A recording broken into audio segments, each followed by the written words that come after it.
নমস্কার বন্ধুরা, কেমন আছেন সকলে? আশা করি সকলে ভালো আছেন আর আমরাও ভালো আছি। সকালে বাসি কাজ মোটামুটি কমপ্লিট, ওই বিছানা গোছানো বাদে। যেমন ঘর ঝাঁট দেওয়া, ঘর মোছা, ময়লার গাড়ি ছিল ময়লা দেওয়া, এইসব। ওই আমার সকালটা হয়েছে প্রায় 8টায় উঠি, তার আগে আর ওঠা হয় না। উঠতে পারি না, এর আগেও বলেছি উঠতে পারি না। অনেক চেষ্টা করেছি একটু সকাল সকাল ওঠার, কিন্তু হয়ে ওঠে না, পারি না। ওইদিকে মা এসছে, মা ওই 9টা সাড়ে 9টা পৌনে 10টা এমন দিকেই আসে। যাক, ওদিকে মা একটু কাছাকাছি করে নিক, ওর জামা কাপড় ধুয়ে নিক, আর ছেলে বমি করে, রাত্রে বমি করেছে, বিছানা চাদর আছে ওগুলো ধুয়ে নিক। এদিকে আমি দুষ্টু করে ঘুমাইনি, সকালে উঠেছে, খেয়েছে, ঘুমিয়েছিল অল্প একটু ঘুমিয়েছে, বেশি ঘুমায়নি, ও দিদুন এসে উঠে গেছে। তাই আমি ওকে দোলনায় শুয়ে রেখেছি, কারণ মা কাজ করছে আর আমারও কাজ আছে, ওকে নিয়ে বসে থাকলে তো আর হবে না, এই জন্য দোলনায় শুয়ে রেখেছি। দোলনায় মোটামুটি থাকে, বেশিক্ষণ না থাকলেও মোটামুটি সময়টা থাকে, অল্প হলেও কাজ করা যায়। আর একা রেখে কাজ করা আর একা রাখা, এগুলো অভ্যাস তো করতে হবে না। আমার মা বলে না না, আমরা আছি তো, আমি সারাদিন নিয়ে বসে থাকবো। তা বললে কি হয়, একাও তো থাকতে হবে বলুন। মা কতক্ষণ, মা আবার বাড়িতে বৌদি থাকে একা, ওখানেও তো যেতে হয়। এর জন্য আমাকে বলেছি ওকে আমি দড়ি দিয়ে বেঁধে রেখে দেবো, এখন থেকেই অভ্যাস করি, একা একা থাকবে, একা খেলবে। যাক, আমিও ওকে একা রাখবো আর ও থাকবে, দেখা যাবে থাকে কি না। এখন আমিও একটু ওটস করেছিলাম, সকালে কাজ বাজ সেরে ওকে খাইয়ে, কিছু খাইনি। এখন আমি একটু ওটস দিয়ে স্মুদি বানিয়েছিলাম, তা ওই স্মুদিতে একটু আমসত্ত্ব, তারপর খেজুর এসব দিয়েছিলাম, আর একটু আমও দিয়েছিলাম, পাকা আম। তা আমি খাচ্ছি, তা ও খাবে। বাচ্চা মানুষ নিজের খাবার তো আর খেতে চায় না। তা এখন দেখি মোটামুটি আমি কিছু খেলে তাকিয়ে থাকে, করে। তা ওই আমি একটু টুকটুক করে মুখে দিই, অনেকটা না দিলেও অল্প অল্প করে দিই, বেশি দিই না। যদি বমি করে দেয় কিন্তু অল্প অল্প দিই। কাজ বাজ তো সব সারা, কিন্তু ওদিকে বাবা ছেলে তো ঘুমাচ্ছিল, বিছানাটা তোলা হয়নি। তা ওরা শুয়ে থাকলে আমি যখন কাজ করি তখন বিছানা আর তোলা হয় না, তাই এখন বিছানা তুলে নেবো। ঘরের সব সৌন্দর্য বিছানাটা পরিপাটি না থাকলে আবার হয় না। আগে বিছানাটা গুছিয়ে নিই, একটা মানুষ আসলে কেমন দেখায় না, বিছানাটাকে তুলে নেবো। মা আবার ওদিকে নিজের কাজ দিয়ে ভাইয়ের সাথে আবার খেলতে আরম্ভ করেছে। ওনার মন বাইরে বসে না, ও জেগে থাকলে ওর সাথে একটু ওকে না দেখলে ওনার চোখটা জুড়ায় না, তাই ও মাঝে মধ্যে আবার ওকে একটু কুকি দিয়ে যায়। জানেন তো, এক এক সময় ভাবি, আমাদের ছোটোবেলাটায় যদি আমাদের মারাও যদি এত স্মার্ট থাকতো, তখনও যদি এমন স্মার্টফোনের যুগ থাকতো। যুগ তো ছিল, কিন্তু এতটাও স্মার্ট ছিল না এখন যতটা স্মার্ট।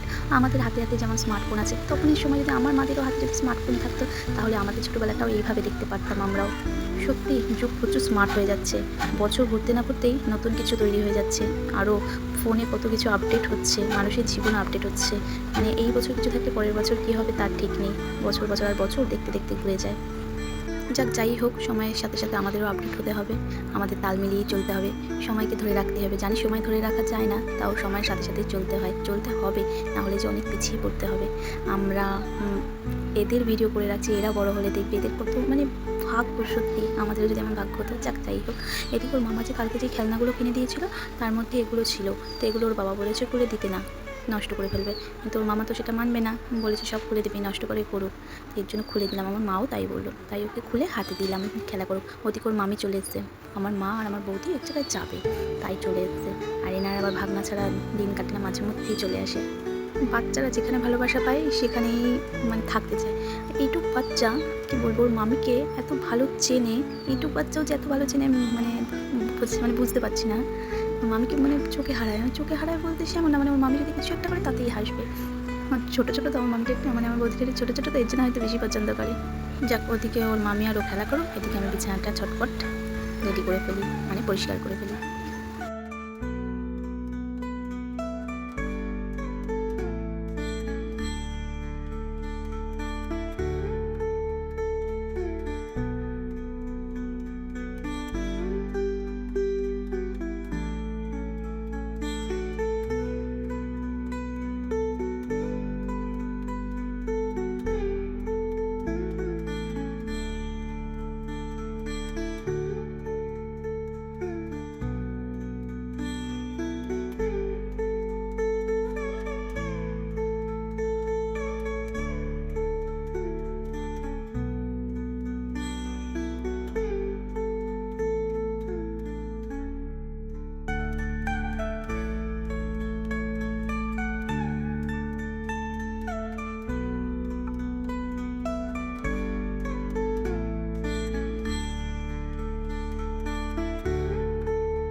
এদিকে বিছানা গুছিয়ে এক্সট্রা যা কাজ ছিল কমপ্লিট করে সব সবজি আমি কেটে রেডি করে নিয়েছি।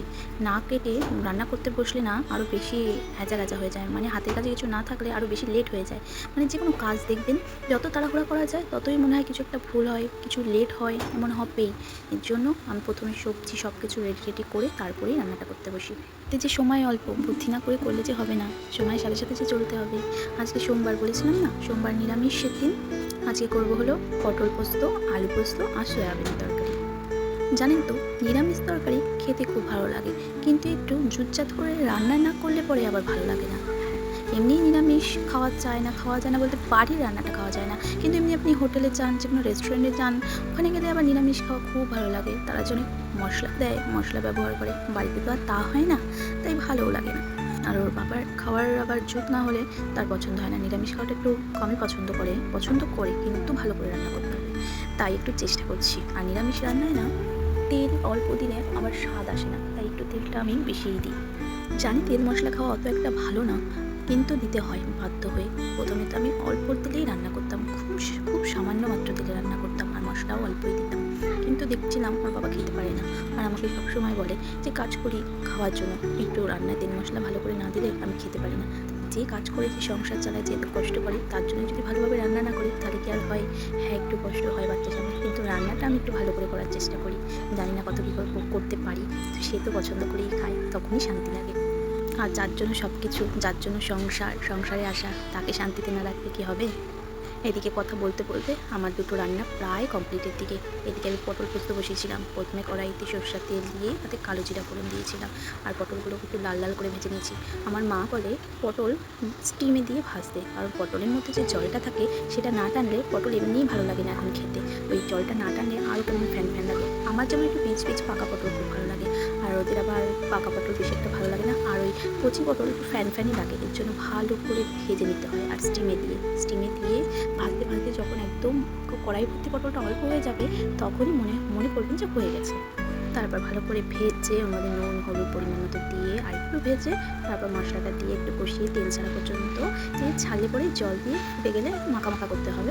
মাখাই করেছিলাম, ঝোল করিনি, যেহেতু সয়াবিন আছে তাই আর ঝোল করিনি, মাখা করে নামিয়ে দিয়েছি। আর মশলায় দিয়েছিলাম শুধুমাত্র পোস্ত আর কাঁচা লঙ্কা। আমি ভাবলাম আদাও দেওয়া যায়, কিন্তু আমার মা বলে যে পোস্ততে সর্ষায় আদা দিতে নেই, আদা দিলে তাদের নিজস্ব একটা স্বাদ সেটাই নষ্ট হয়ে যায়, তাই দিই না, আগে দিতাম। আর ওই একই মশলায় আর একটু অল্প একটু রেখে দিয়েছিলাম। আর কড়াইতে সরষের তেল দিয়ে, ওই সরষের তেলটা গরম হলে ওর মধ্যে কালো জিরা ফোড়ন দিয়ে আলুটা দিয়ে দিয়েছি। আলুটা একটু লাল লাল করে ভেজে তাতে নুন হলুদ দিয়ে আবার সেই একই মশলা দিয়ে দিয়েছি। মশলা দিয়ে একটু মাখা করে ওটা নামিয়ে দেবো। আর হ্যাঁ, অবশ্যই উপর দিয়ে কাঁচা লঙ্কা দিতে হবে। কাঁচা লঙ্কার একটা গন্ধই আলাদা, গোটা কাঁচা লঙ্কা, ওটা দিলে একটু বেশি ভালো লাগে। ওইদিকে সোয়াবিনটাও আমার হয়ে গেছে। সোয়াবিনটা আদা জিরা কাঁচা লঙ্কা বাটা দিয়ে করেছি। আজকের ভিডিওটা বেশি তো টানবো না, আপনাদের ভালো লাগলে একটা লাইক করবেন, আর অবশ্যই কমেন্টে জানাবেন কেমন লাগলো।